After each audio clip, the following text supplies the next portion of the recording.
Hello guys, welcome back to our channel Rose to Reaction.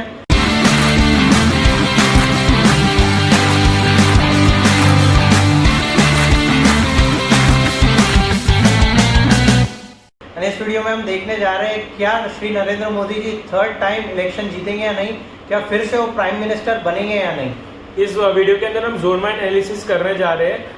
इस भारत के अंदर नहीं क्या इलेक्शन होने जा रहा है 543 सीट्स के अंदर, एंड हम जोन वाइज देखेंगे किस सीट पे बीजेपी को गेन मिल रहा है, कहाँ पे बीजेपी लॉस कर रहा है। तो सबसे पहले हम ईस्ट इंडिया वाला जोन देखेंगे जहाँ पे 142 सीट्स है।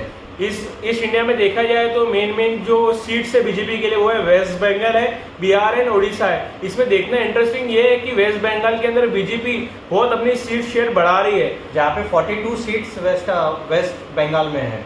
बीजेपी ने बहुत काफी अच्छा इलेक्शन लगा है, जो वहाँ पे वेस्ट बंगाल की जो सबसे मेन पार्टी है टीएमसी, उसको काफी अच्छी टक्कर दे रही है बीजेपी इधर, एंड काफी अच्छा गेन कर रही है। जो भी ओपिनियन पोल अभी तक आया है उसके हिसाब से बीजेपी यहाँ पे 20 से 25 सीट के बीच में गेन कर रही है।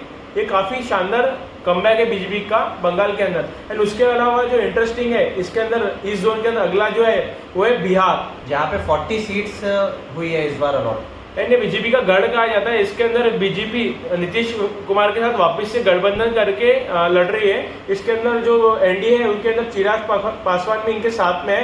टोटल यहाँ पे बीजेपी जो गेन कर रही है 40 सीट्स के अंदर से बीजेपी को अप्रॉक्स जो ओपिनियन पोल है वो 30 के अराउंड सीट दे रहे हैं। उनका बोलना है कि बीजेपी में जो सामने तेजस्वी यादव है वो भी काफी अच्छा इलेक्शन लड़ रहे हैं, तो यहाँ पे उनको कॉम्पिटिशन दे सकते हैं। थर्ड स्टेट इसमें उड़ीसा, जहाँ पे 21 सीट्स है। एंड उड़ीसा बहुत इंटरेस्टिंग स्टेट है इस इलेक्शन का। यहाँ पे बीजेपी जो है एक लीडिंग पार्टी बन के उभर के आ रही है। जो है सबसे इंपॉर्टेंट, बीजेपी ने जिस में इलेक्शन लड़ा है उड़ीसा में वो काफी सीट गेन कर रही है। इधर बीजेपी 21 सीटों में से कम 15 से 16 सीट गेन कर रही है एज पर ओपिनियन पोल के हिसाब से। तो ईस्ट जोन हम कवर कर चुके हैं मोस्टली। जो मेन जो स्टेट्स जो सिटीज है ईस्ट जोन की, जहाँ पे जो मतलब लार्ज ये कैपेसिटी जो सीट्स वाइज देखा जाए वो हमने कवर किया है। तो ईस्ट से हम चलते हैं साउथ जोन की तरफ, जहाँ पे 132 सीट्स इस बार मिली है। बेसिकली जो हमेशा से वीक पॉइंट रहा है इलेक्शन में मोदी जी का या बीजेपी का कहा जाए 2014 में 2019 में साउथ में हमेशा बीजेपी को स्ट्रॉन्ग नहीं माना जाता है, काफी कम सीट आती है। देखना ये बार इंटरेस्टिंग ये है कि जिस में बीजेपी ने ये बार कैंपेनिंग किया है, तमिलनाडु हो गया, आंध्र प्रदेश हो गया, कर्नाटक हो गया, हर तरफ जो कैंपेनिंग किया है उससे बीजेपी का वोट शेयर बहुत काफी इंक्रीज हुआ है। एंड अनुमान ये है कि बीजेपी अपने जो सीट्स है काफी बढ़ाने जा रही है। तो सबसे पहले अगर हम तमिलनाडु की बात करें तो वहाँ पे 39 सीट्स हैं। यहाँ पे जो बीजेपी है वैसा देखा जाए तो इतनी स्ट्रांग है नहीं। बीजेपी के अंदर लास्ट टाइम 2019 में बीजेपी को इधर सिर्फ 0 सीट्स आई थी, पर इसमें कंपैरिजन के हिसाब से बीजेपी यहाँ पे अपना जो वोट शेयर है 20% से ऊपर इंक्रीज करने जा रही है। 0 से 20 का जो गैप डिफरेंस है यहाँ पे बीजेपी मेजर गेन कर रही है। वो उनको बहुत एडवांटेज होगा जब वो उनका जो टारगेट होगा 350 प्लस। देखना इंटरेस्टिंग ये है कि बीजेपी यहाँ पे कितनी सीट कन्वर्ट कर पाती है। इनको वोट शेयर तो काफी अच्छा मिल रहा है, पर ये सीट में कन्वर्जन हो पाता है नहीं। जो यहाँ पे जो मेन लीडिंग फ्रंट में है वो है अन्नामलाई। वो कैसे परफॉर्म करते हैं, उनका जो परफॉर्मेंस दिखता है रिजल्ट में, वो देखना इंटरेस्टिंग है। सेकेंड होगा इसमें कर्नाटक, जहाँ पे 28 सीट्स है। जो लास्ट इलेक्शन में हम कंपेयर किए तो अगर 2019 के इलेक्शन से तो बीजेपी यहाँ पे स्ट्रॉन्ग पार्टी बन के उभरी है। लास्ट इलेक्शन में 2019 में बीजेपी को काफी अच्छी सीट्स थी कर्नाटक के अंदर। देखना इंटरेस्टिंग ये होगा कि ये साल कर्नाटक में बीजेपी को 28 में से कितनी सीट गेन होती है। जो अभी तक ओपिनियन पोल आ रहे हैं इसके अंदर सब ओपिनियन पोल वाले बीजेपी को 20 सीट दे रहे हैं, मतलब 8 सीट का, मतलब कुछ सीटों का लॉस हो रहा है बीजेपी को कर्नाटक में as per opinion polls. And इसमें थर्ड है आंध्र प्रदेश, जहाँ पे 25 सीट्स है। आंध्र प्रदेश के अंदर बीजेपी बहुत काफी इंप्रूव कर रही है अपने सीट शेयर, क्योंकि जो इन्होंने अभी ये किया था, युति की थी चंद्रबाबू नायडू के साथ में, टीडीपी पार्टी के साथ में, वो काफी उनको गेन दे रहा है। एंड जो जनता दल है, जो एक्टर है पवन कल्याण, उनकी जो पार्टी है जनता पार्टी, उनका भी काफी इनको ये मिल रहा है स्ट्रॉन्ग। बीजेपी यहाँ पे स्ट्रॉन्ग पोजीशन में है आंध्र प्रदेश के अंदर। यहाँ पे जो देखा जा रहा है जो इनका एनडीए का जो है ये काफी यहाँ पे 15 से 16 सीट जीतने जा रही है आंध्र प्रदेश के अंदर बीजेपी। हमने ईस्ट जोन कवर कर लिया, हमने साउथ जोन कवर कर लिया। अब हम चलते हैं वेस्ट जोन की तरफ, जहाँ पे 143 सीट्स है। वेस्ट जोन जो है बीजेपी के लिए काफी बहुत इंपॉर्टेंट जोन है। मतलब जो लास्ट टाइम 2014-2019 में जो सीट बीजेपी ने मेजर सीट गेन की थी यहाँ पे वेस्ट जोन से की थी। यहाँ पे जो है काफी बड़े बड़े स्टेट्स है, जैसे कि महाराष्ट्र है, मध्य प्रदेश है, राजस्थान है, गुजरात है। यहाँ पे बीजेपी काफी स्ट्रॉन्ग मानी जाती है। अब शुरू करते हैं महाराष्ट्र से, जहाँ पे 48 सीट्स है। यहाँ पे जो है सबसे इंटरेस्टिंग जो इलेक्शन है ये बार 2024 का, वो सबसे इंटरेस्टिंग इलेक्शन ही महाराष्ट्र के अंदर है, क्योंकि सबको पता है कि यहाँ पे 2 एनसीपी है, 2 शिवसेना है, इन दोनों के बीच में इलेक्शन होने जा रहा है। यहाँ पे कुल महाराष्ट्र के अंदर जो बीजेपी है 28 सीटों पे कंटेस्ट कर रही है। इसमें जो मेन बात है, बीजेपी को जो नुकसान है अपनी सीटों पे नहीं हो रहा है। बीजेपी ने 28 में 27 से 26 सीट जीतने जा रही है as per opinion poll. But जो कॉन्टेस्ट हो रहा है बची हुई सीट पे, 28 सीट के अलावा जो सीट पे एकनाथ शिंदे की शिवसेना है, ये अजीत पवार की एनसीपी है, वो सीट में जो इलेक्शन होने वाला है काफी इंटरेस्टिंग है।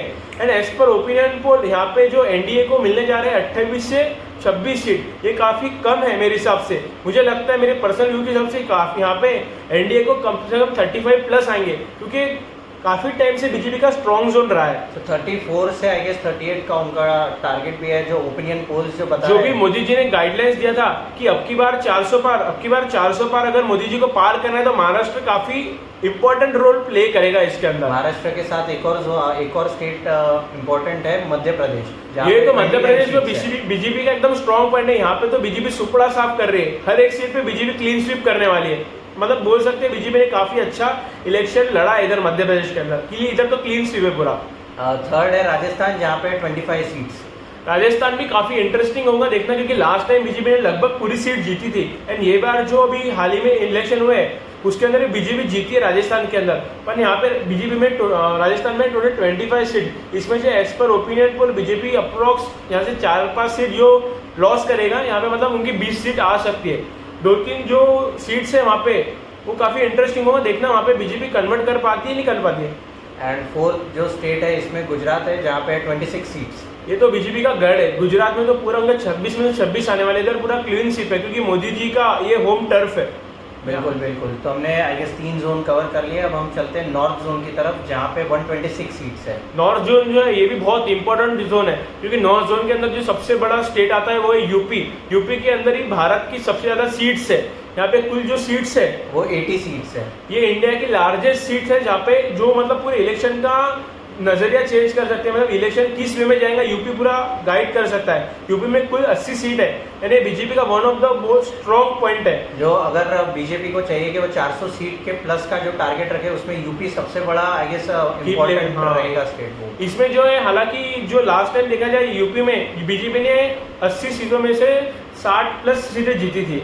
पर ये बार जो उन्होंने टारगेट रखा था 80 में से 80, जो वहाँ के सीएम है योगी आदित्यनाथ, उन्होंने इंटरव्यू में बोला था कि हमें यहाँ पे 80 में से 80 लाएंगे। यहाँ पे जो अपोजिशन में आईएनडी की तरफ से इधर है अखिलेश यादव, वो भी काफी अच्छा इलेक्शन लड़ रहे हैं, पर मुझे नहीं लगता उनके कुछ कैंपेनिंग से कुछ फायदा हुआ है। यहाँ पे जो एज पर ओपिनियन पोल है, यहाँ पे बीजेपी 72 प्लस गेन कर रही है, 72 प्लस एनडीए मिला के आने वाला है यूपी के अंदर। ये काफी बहुत इंटरेस्टिंग बात है। इसमें एक और है दिल्ली, जो कैरी कर रहा है 7 सीट्स। जैसे हाल ही में देखना इंटरेस्टिंग था कि आम आदमी पार्टी दिल्ली में स्ट्रांग है, पर यहाँ पे जो है दिल्ली में 7 सीटें और 7 यहाँ पे क्लीन स्वीप होने वाला है। बीजेपी पूरी 7 में से 7 जीतने वाली है दिल्ली के अंदर। जो भी आम आदमी पार्टी का कैंपेनिंग था ये काफी फ्लॉप हो चुका है। यहाँ पे बीजेपी को 7 में से 7 सीटें आने वाली है। और इसी के साथ में एक और है हरियाणा, जहाँ पे 10 सीट्स। हरियाणा भी बीजेपी का 2019 में इंटरेस्टिंग था, काफी इंपॉर्टेंट था। यहाँ पे भी इनको 2019 के अंदर 10 में से 10 सीटें आई थी। पर बहुत सारे ओपिनियन पोल का ये कहना है कि यहाँ पे 1-2 सीटों का उन्हें लॉस हो सकता है, क्योंकि यहाँ पे जो जनता है उन्होंने नाराजगी है बीजेपी को लेके। पर जो हमारा एनालिसिस है उसके हिसाब से बीजेपी को लॉस होके भी 1-2 सीट के लॉस होगा, पर ये लॉस कुछ मैटर नहीं करता, क्योंकि बीजेपी ने बहुत सारे स्टेट में सीटें गेन की है। जैसे वेस्ट बंगाल हो गया, साउथ में भी बहुत सारी सीटों में गेन किए। एज पर जो भी ओपिनियन पोल्स अभी तक के आ रहे हैं अलग अलग न्यूज चैनल के, जो अप्रॉक्स बीजेपी को 360 से 380 के बीच में दे रहे हैं। तो मेरे अकॉर्डिंग क्या टारगेट बीजेपी का होना, क्या इस बार वो 400 प्लस सीट? मुझे लगता है बीजेपी 380 के पार जाएगा, क्योंकि एज पर ओपिनियन पोल सब ओपिनियन कम से कम ही रखते हैं। पर बीजेपी के जी में अमित शाह ने 5वें फेज के बाद में जो बोला था कि बीजेपी को हाल ही में अभी तक के जो उनकी 310 सीटें पार हो चुकी है, तो मुझे लगता है कि बीजेपी आराम से बीजेपी प्लस एनडी मिला के 380 पार आराम से कर सकती है। आप लोगों को क्या लगता है गाइस कि बीजेपी जीतेगी या नहीं? मेरे अकॉर्डिंग तो क्लियर, मोदी जी तो वापस इस टर्म में आ रहे हैं। अब की बार मोदी सरकार कितने सीट्स आएगी ये देखने वाली बात होगी। तो गाइस आप लोगों को क्या लगता है कितने सीट्स आएंगे वो एक बार कमेंट में बताइए। वीडियो कैसा लगा लाइक कीजिए, शेयर कीजिए एंड सब्सक्राइब कीजिए। Thank you guys for this video. Thank you.